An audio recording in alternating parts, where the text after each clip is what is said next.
Hello guys, welcome to my video. My name is Sabrina Jasriyani Putri, student of Lampung University, Public Administration Majors, class of 2019, Reguler A. So, in this video, I will present to you one of the case of public policy in Indonesia and approach to the book Arabia's Radar for Responsible Policymaking by Lee Van Bunsel. This time, I took the Indonesian government policy with the construction of Jurassic Park in Komodo National Park NTT on Rinca Island. Earlier, I would like to explain the development policy. The Indonesian government's plan for the Komodo National Park project has been around for a long time. The development of the Komodo National Park is a destination that begins when the Indonesian Minister Rule of the Environment and Forestry number 48 in 2010 allows for natural tourist reserves in a wildlife reserves, national parks, and nature parks. From this policy, there are two companies that manage the natural park of Komodo Island that have their own legal protection and tourism development. Each of the companies manage 426.7 hectares of Komodo Island and Padang Island, and others 22.1 hectares on Rinca Island. The construction of the Jurassic Park project began in 2019 with the 2019 publication of Ministry KLHK bylaws.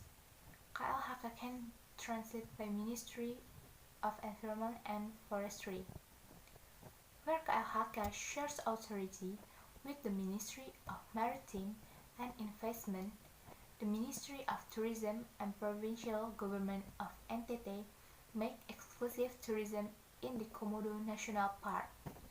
The project itself will be conducted by the Ministry of Public Development and Urban Housing as an extensive 1.3 hectare development on Rinca Island.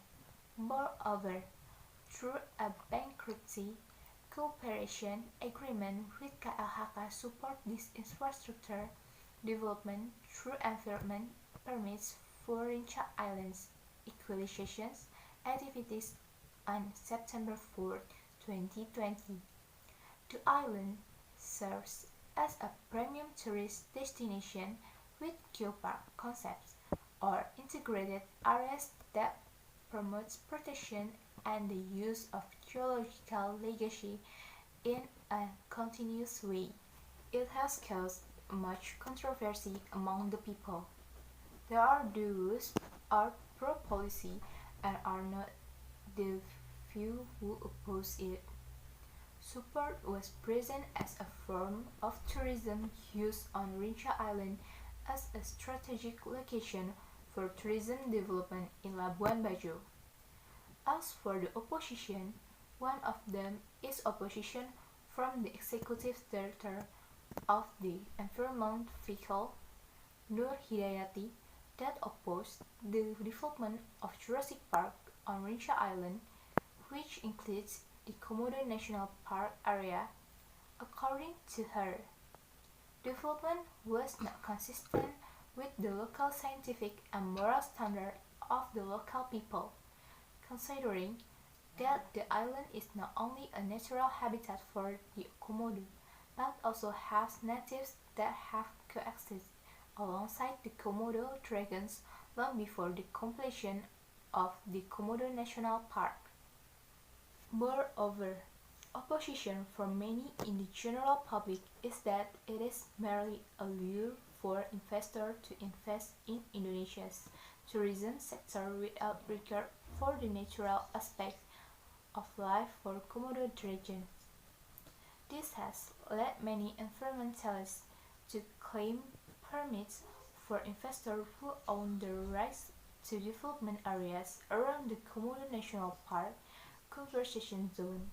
Furthermore, the public thought that it would bring much pollution both on land and on the sea from the process of tourism construction on Rinca Island. And yet, this scientific basis for criticisms is seen from the start of a building named with a Jurassic theme that lived 206 million to 66 million years ago, while the Komodo Republic itself dates from the Pleistocene period, some 40 million to 15 million years ago. So, we're gonna have a show like a Jurassic movie? Compare it.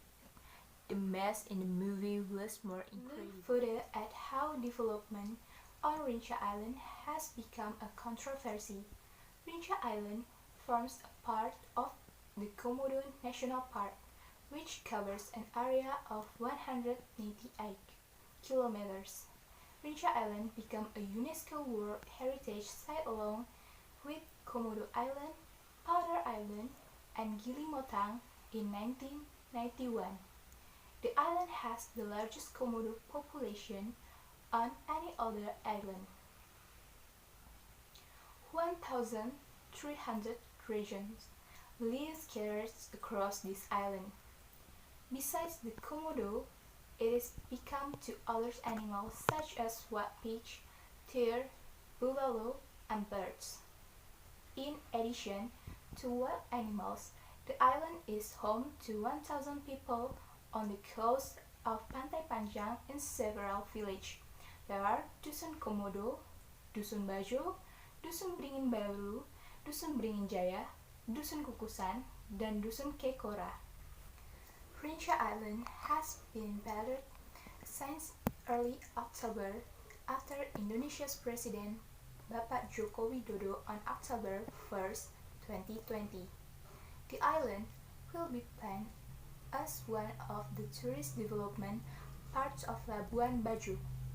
According to government spokesman NTT Marius Ardi, Rinca Island is being cultivated as mass tourism, while the island of Komodo is directed as a conservatory. Gregory, a field research of Sun Spirit, Justice, and Peace suggests that the construction of tourist facilities on Rinca Island is in contrast with what has been thought to care for the conservation area. According to him, many regulations are not being carried out properly. If only there were keep silent signs in some island areas, because many wild animals are often in the region, or like the current construction site where many trucks and other heavy vehicles go in and out, is where the Komodo dragons usually hang out in the sun. In addition, the abundance of large and frequent vehicles in and out of the islands makes noise pollution that can interfere with the habitat of some island birds. According to the 1998 of the Republic of Indonesia on Conservation and its Ecosystems, the state purpose of conservation between them guarantees the preservation of ecological process, guarantees the preservation of diversity of their genetic and their types, and controls the means of harnessing natural resources to make them sustainable. And if there is to be a government development, it is also required to abide by this law, as stated in Chapter 36 of 1990 Law, number 5, in using plants and wildlife to maintain balance with the populations. This will be an emergency if governments don't follow up on communication errors and policy improvement and make matters worse. Furthermore, there is a need for a review of development policy with an approach to donor schemes where selected policies affect not only the environment but also the political and social related people of Rinca Island. Policy is one of the government's means of communication to democratic society, requiring openness and trust on both sides. Thank you for watching my video. Hope you like. If you like, please click thumbnail, click subscribe, and leave the comment down below. Thank you very much.